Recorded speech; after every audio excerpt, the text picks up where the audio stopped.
In today's video, I'm going to teach you how to apply for a Canadian passport after citizenship. If you've just become a Canadian citizen, congratulations. One of the next important things you may want to do is apply for your Canadian passport so you can use it as official travel identification.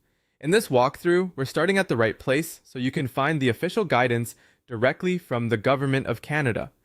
Begin by opening the official Government of Canada page called Citizenship Ceremony after the ceremony. This page is designed for new citizens and explains what happens once your ceremony is complete.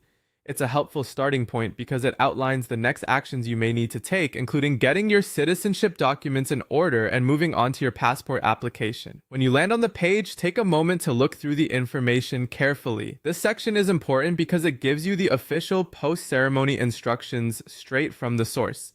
If you're unsure what to do after receiving citizenship, this page helps clarify the process and points you toward the correct next step.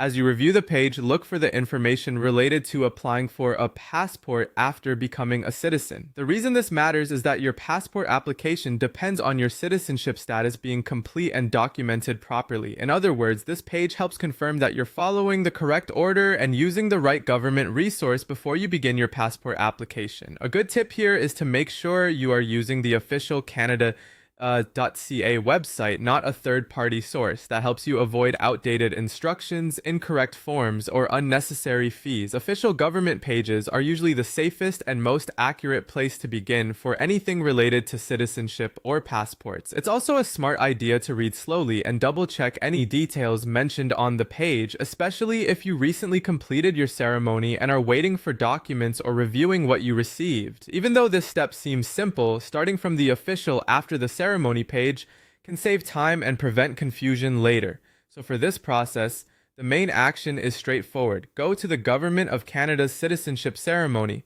after the ceremony page and use it as your official starting point for what comes next, including passport-related guidance after citizenship. That's it for this tutorial. If you're following along, make sure you're on the correct government page before moving forward with any passport application steps, because beginning with the official post-citizenship guidance will help keep everything accurate and organized.